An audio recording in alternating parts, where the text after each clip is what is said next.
Show and your host, Jim Lyons. Hey! Thank you. Thank you very much. Thank you. And welcome to the dating game.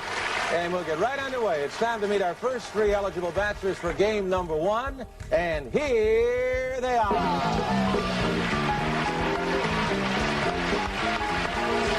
Good luck, gentlemen. Well, let's see. Bachelor number one is a successful photographer who got his start when his father found him in the dark room at the age of 13, fully developed. Between takes, he might find him skydiving or motorcycling. Please welcome Rodney Alcala. Rod, welcome. Bachelor number one. Yes. What's your best time? The best time is at night, nighttime, Why do you say that? because that's the only time there is. Number one, would you say hello to Cheryl, please? We're going to have a great time together, Cheryl.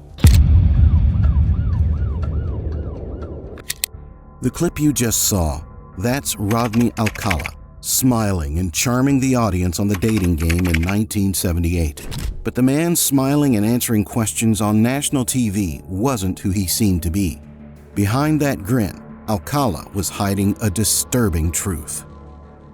Right at that moment, we realized that not only is Rodney Alcala a vicious murderer in our case, but in fact, he is the serial killer that we always suspected him to be. This same person is literally a predator, a serial killer in the worst sense you can think of. From his possession, the police later discovered photographs of his victims and how many there were. More than 1,000. These images featured women, teenage girls, and even children, many of whom were his victims and posed in disturbing and sexually explicit ways. And sadly, many of the people in those photos never made it out alive. Hundreds, if not thousands, of these different images, and there are dozens upon dozens of these young women that in the pictures clearly are in positions of supreme vulnerability with Rodney Alcala. To this day, many of those unfortunate in his photo collection are never found. Alcala wasn't just any criminal. He was what one detective chillingly described as a killing machine. His crimes spanned years, and the trail of destruction he left behind is still being uncovered to this day. He killed almost every one of his victims after sexually assaulting them. However, 2 fortunate girls managed to escape his control, which ultimately led to his identification and eventual apprehending. The first girl that got out of his capture was 13-year-old Morgan Rowan. She was lucky enough to get out of his hands 2 times. It was 1965, and her family had just moved to North Hollywood. Morgan was the kind of girl who kept to herself, shy, quiet, but still figuring out how to enjoy the sunny, free-spirited vibe of California. She was going to a Catholic school, and on this particular night, she found herself hanging out with a friend at her favorite place, the Hullabaloo Club. This club was famous, a real hotspot where even celebrities would show up. The 2 girls stood outside in the parking lot, just hanging around, hoping to catch a glimpse of the bands coming in. It was all so exciting. But then, something felt off. Morgan noticed 2 older guys standing nearby, staring at them. They were smiling in a way that seemed different. Her friend leaned over and said, "Hey, that's Rod." Rod was tall, attractive, and seemed to have this natural charm that just drew people in. Young girls especially liked him, and Morgan felt the same. He kept glancing their way, smiling, winking, like he was playing some kind of game, and soon enough, he waved them over. For a moment, it all felt harmless, maybe even fun. Morgan liked the attention he was giving her. It made her feel special. We were standing in the parking lot, and there were 2 older guys there. My friend said, "Hey, that's Rod." He was very charismatic. He really drew people to him. He was tall, attractive, laughed easily, told stories. Young girls loved him. They just loved him. I never saw that as dangerous, but actually it was. But then, her friend left.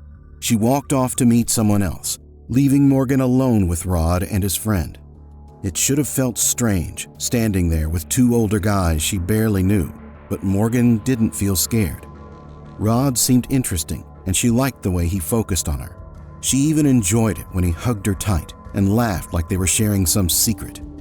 It felt like harmless flirting, and Morgan didn't mind at all. She didn't know that his intentions were far from harmless. Then suddenly, Rod grabbed her arm and pulled her into a dark alley behind the club. Confused and terrified, she realized she was pinned up against the wall. Rod had shoved a dumpster against her, trapping her there. She was badly beaten. Her body ached and her head throbbed, but Rod was gone. Morgan's mind raced. She had to get out of there. Somehow, despite the pain, she managed to push herself free. Her heart pounded as she ran, desperate to find help. She made it to the door of the club and banged on it with all the strength she had left. The owner of the club, seeing the state she was in, called for his wife. They took her in, and the wife helped clean her up.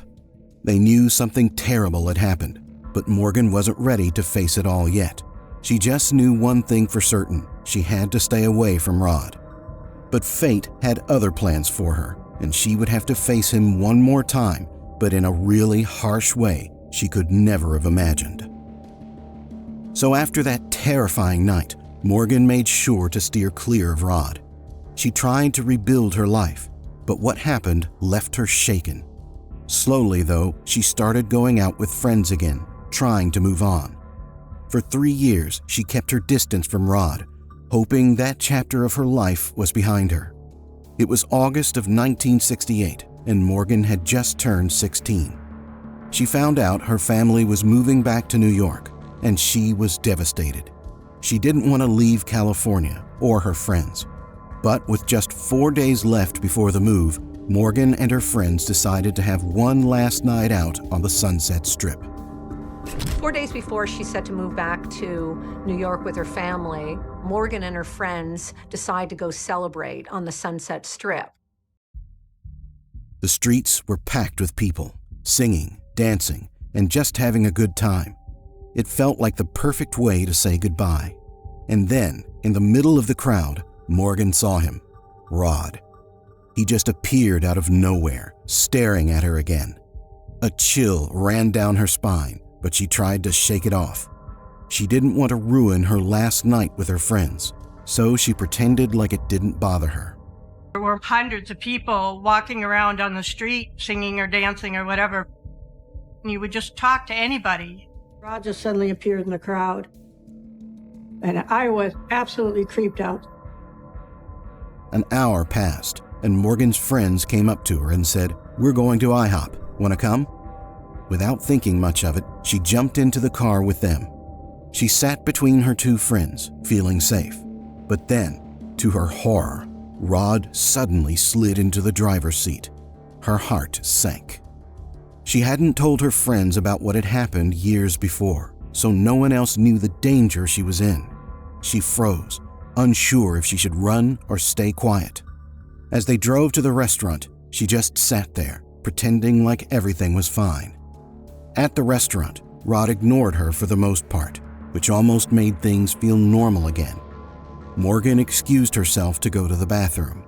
As she passed by a payphone, she remembered that her dad always taped a dime inside her shoes, just in case she ever needed help. She stood by the phone, thinking hard about calling him. She had 4 days left with her friends and didn't want to spoil their last moments together. But something inside her knew she should make that call. In the end, though, she didn't. When she returned to the table, Rod announced that he'd drive everyone back. Morgan stayed quiet, hoping this would all be over soon. But on the drive back, Rod made an unexpected turn and stopped at a house. He invited everyone inside, saying he was having a party. Her friends, unaware of anything wrong, thought it sounded like fun. Morgan, though, felt her anxiety rising. The house was loud, music blaring, people talking. But Morgan felt completely out of place. She paced around, anxious to leave. At one point, she walked away from her friends, and suddenly Rod appeared again. This time, he grabbed her and threw her into his bedroom. Everybody was sitting around, loud music, people talking. I was anxious to leave, and I didn't want to sit down, so I just paced. As I walked into the other room, Rod grabbed my arm and threw me into a bedroom. And when I turned around, he was holding a metal bar. He had brackets on both sides of his door, and he dropped the bar down into the brackets so he couldn't open the door. Morgan hit the floor, dazed. Before she could react, Rod slammed a metal bar into the brackets on the door, trapping her inside. She tried to act brave, telling him he couldn't keep her there, but Rod punched her between the eyes, hard, knocking the breath out of her. Blood started to drip down from where he had hit her, and Morgan's mind raced. He took out a knife and sliced the tie around her neck. She felt the blood, and for a moment, she thought she was going to die. Rod continued to cut off her clothes, all while the loud music outside drowned out any chance of anyone hearing her. She was 16 years old at the time and was a virgin. Rod brutally raped her. It was so painful that she just wants to die to escape the pain and the struggle. But fate had other plans. And he stood up to take his pants off, put the knife down. And I could see it next to me, and I kind of fixated on it. And I kept thinking, if I can move to where I can get on top of the knife, he can't pick it up and kill me with it. And he raped me. I fought really hard. I was a virgin. This was devastating. I couldn't get up. I couldn't move. I couldn't even find reality anymore. I started to feel like I was falling down a well, just a really long, dark well. At that moment, her friends noticed she was missing, and as they banged on the door, Rod's rage grew. He took his anger out on Morgan, hitting her violently. She was fading in and out of consciousness, barely holding on, when suddenly the window shattered. Her friend Mike had broken through the glass. The cool air hit her face, and in a blur, her friends rushed into the room. Rod just stood there, naked and covered in her blood. Morgan bolted out of the house, running into the street, with nothing but a torn blouse clinging to her. She didn't want her parents to know what had happened. She felt like she couldn't tell them, especially her mother, who she thought wouldn't be able to handle it. Eventually, she agreed to go to her friend's house, where she could be taken care of. Later, a police officer showed up, though Morgan wasn't sure who had called them. She didn't want to talk. She wasn't cooperative and refused to give details. She just wanted to forget it all and leave California behind. I just knew I could never, ever tell my mother or my father. I could never do this to my mother, ever. My mother was fragile. My mother would not have been able to handle it. The officer left, but what happened that night left a deep mark on her. If Morgan had reported the crime to the police that night, things might have turned out differently. Rod could have been arrested, and maybe, just maybe, the terrible sting of attacks that followed could have been stopped. Other innocent girls might have been saved from falling into his trap. But in that moment, Morgan was scared and overwhelmed. She didn't want to involve her parents or relive the drama, so she stayed silent. And because of that silence, Rod was free to move on to his next target, leaving more lives shattered in his wake. So after that, Rod didn't stop.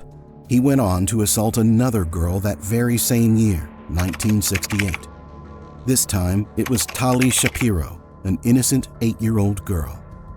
That morning was sunny, and Tali remembered it well. She had put on a dress her nanny had crocheted for her. She didn't like taking the public bus to school, even though it was only a few blocks away. As she walked, a car pulled up beside her, and the driver offered her a ride. She hesitated, remembering what her parents had told her about not accepting rides from strangers, but the man assured her, saying he knew her parents. Given how many people were always in and out of her house, her father worked in the music business, Tali thought it could be true. She didn't want to be rude, so she got in the car. That's when everything changed. Rod asked her what time school started, then said they had plenty of time, so he would take her to see a poster he wanted to show her. Tali felt uneasy, but she didn't speak up. Before she knew it, they were at his house. She followed him inside, and that's the last thing she remembered. Rod had knocked her out almost as soon as they entered the house.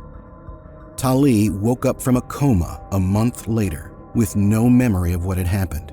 And I really didn't want to get in the car, but I was raised to respect my elders. I got in the car, that's when he asked what time my school started, and then that's when he realized we had plenty of time and he was going to swing by and show me a poster. I don't remember going up to the apartment, and I don't remember anything after that. After the attack, her parents moved to Puerto Vallarta, Mexico, hoping to give her a fresh start and protect her from the trauma. In 1971, when the trial for Rod's attempted murder of Tali came up, her parents refused to let her testify, not wanting to cause her more harm. She had no idea how she survived that day, but she would later learn she had two guardian angels watching over her, one a concerned passerby and the other a brave police officer. Donald Haynes was in the right place at the right time that day. As a sales representative, he was driving through Hollywood when he noticed something strange. There was a man, Rod, smiling and talking to a young girl, Tali, through his car window. The way Rod was fixated on her set off alarm bells in Haynes' mind. When he saw Tali get into the back seat of Rod's car, he knew something wasn't right. He made the quick decision to follow them. The first thing he noticed, the car didn't have a license plate. That was enough to make his heart race. And I thought, what the hell do I do now? He may have a gun, who knows? And so I thought, well, I'll go find the payphone and I'll phone the police. He followed the car all the way to a house where Rod left Tali inside. Unsure of what to do next, Haynes decided to find a payphone and call the police. That's when Officer Chris Camacho got involved.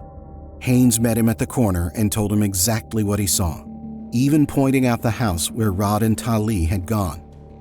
Camacho called for backup and went to the front door, knocking loudly. After a moment, Rod appeared at the window, claiming he had just gotten out of the shower. Camacho immediately sensed something was off. Rod wasn't wet, wasn't holding a towel, and had a look of rage in his eyes. I was driving down Sunset heading toward West Hollywood when I received a call to go see a man about a possible kidnapping. I followed him over to the location. At that time, I thought, okay, I better call in for a backup. So I went and called in and requested a backup unit. I went to the front door and started knocking. I could hear someone running around. Camacho knew he had to act fast. He listened closely and heard faint moaning from inside the house. Without hesitation, he kicked in the door. Inside, he saw Tali on the floor, blood everywhere, a metal bar pressed across her neck. The scene horrifying. She wasn't breathing, and there was no pulse. But Officer Camacho had to make a choice. Rod had fled out the back door, but he couldn't leave Tali like that. Breaking all protocol, he took a towel, removed the bar from her neck, and then heard something, a small gasp. Tali was alive. Later, the doctor told Camacho that had he not removed the bar, Tali wouldn't have survived. That decision saved her life, and it's something that stuck with him forever. And here was this little girl, blood all over the place, clothes, shoes, and a dress thrown to one side. There was coins on the floor, and she had this steel bar across her neck, which probably weighed 2 pounds. And I just couldn't leave her there like that. An ambulance rushed her to the hospital, barely clinging to life. As the officers searched the house, they found Rod's wallet on a table, confirming his identity as Rodney Alcala. I found his ID. We determined he was a student at UCLA in the photography department. And the name of the man who attended UCLA was Rodney Alcala. So after that, the nightmare continued. It was 1971, 3 years after Rod attacked Morgan and Tali. The police had seen him previously while Tali was kidnapped, so he was on the run, living under a new name, John Berger, on the other side of the country. Till that time, his photos were in every newspaper. 2 young girls walked into a post office in New Hampshire, less than 300 miles from Morgan's home. They saw a picture on the FBI's Most Wanted wall. To their shock, the man on that poster wasn't just some stranger. It was their summer camp counselor, the man they knew as John Berger. But that wasn't his real name. It was Rodney Alcala. Fast forward now, it's 1971. You have 2 girls that are attending an all-girls summer camp in New Hampshire and go into a local post office. They look up on the wall and they see one of their camp counselors, Mr. Berger, only the name is different, and the name is Rodney James Alcala. They immediately alert camp counselors, who immediately alert police, and next thing you know, Rodney Alcala is arrested in the state of New Hampshire and extradited back to Los Angeles. The girls wasted no time, and soon enough, the authorities caught him. Alcala had been living under this false identity and even working at a summer camp for girls. He had wormed his way into the position as a photography teacher, surrounded by potential victims. But fate stepped in this time, and he was arrested before anything worse could happen. They report it to the dean. He calls the authorities. They arrest him, take him into custody. I get a phone call from the FBI saying, "We've got your man in custody. He's ready to be picked up." Detective Steve Hodel was confident this was it, the end of Alcala's twisted spree. They flew him back to California, where they charged him with kidnapping, assault, rape, and attempted murder. But things didn't go as planned. Despite all the physical evidence they found in his home, and despite witnesses and survivors like Tali Shapiro, the case started to unravel. One key piece of the puzzle was missing: Tali. Her parents, trying to protect her from further trauma, refused to let her testify. Without her in court, the prosecution couldn't put together a solid case. In the end, Rod took a plea deal. Instead of facing the full weight of his crimes, he pled guilty to a lesser charge, child molestation. The sentence shocked everyone: 1 year to life. That meant he could be out in just 12 months if he convinced the parole board he had changed. Rodney Alcala is charged with all the crimes against Tali Shapiro, which included kidnapping, rape, child molestation, and torture. It turns out that because Tali and her family were in Mexico, the only charge they could put on him was a plea deal for child molestation. No brutality, no bashing, no raping, no almost killing. And they wound up giving Rodney Alcala a plea deal where he pled to what's known as an indeterminate sentence. He had 1 year to life in California State Prison. And that's exactly what happened. After serving only 34 years, Rod worked his charm and manipulation on the prison system. He convinced the psychologists and parole board that he was rehabilitated. They let him back into society, thinking he had been cured. But nothing could have been further from the truth. In August of 1974, after only 34 months in state prison, the parole board released this man into the wild, into society. I think that because he was as smooth and slick as he was, I think he worked his mental magic on the psychologist, and that recommendation came out. He's all well now, he's cured, he can go back into society. Fast forward to July 20th, 1979. 5 years after his release, another unfortunate girl became his victim. It was 12-year-old Robin Samsoe, who was doing cartwheels with his friend Bridget on Huntington Beach. They were just 2 girls enjoying a summer day when a man approached them, claiming to be a photographer. June 20, 1979, Huntington Beach, California, about 3 o'clock in the afternoon. Robin Samsoe is on the beach with her friend Bridget, and they're right about 12, 13 years old, and they get approached by a man who says, "Hey, I'm a photographer, you're beautiful, let me take your picture." He asked if he could take their pictures, luring them in with promises of magazine fame. Bridget didn't feel right about it, though.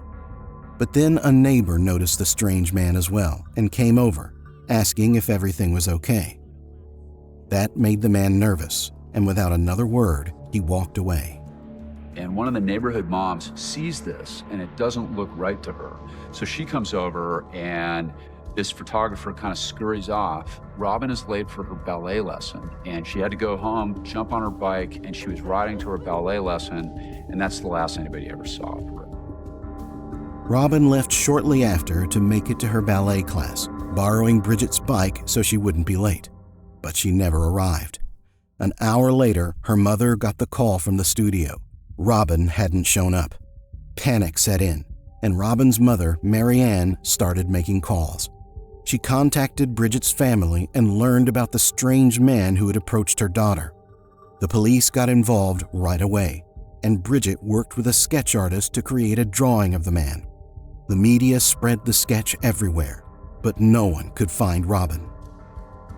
And I called the police and told them, I said, my daughter's missing. And they told me that they couldn't take a report for 24 hours. So by the next morning, they declared it a kidnapping. For 12 agonizing days, there was nothing but silence. Then, on July 2nd, police made a tragic discovery. Robin's body was found in the foothills of Sierra Madre, more than 40 miles from where she was last seen. The pain for Mary Ann was unbearable. She had lost her little girl, and nothing would ever be the same again. The way Robin was found, so far from home, left the entire community in shock, and the police with few leads. All they had was a sketch, and they desperately needed more to bring this monster to justice. 12 days after she was abducted, Robin Samsoe's animal-ravaged body was found in the foothills of Sierra Madre.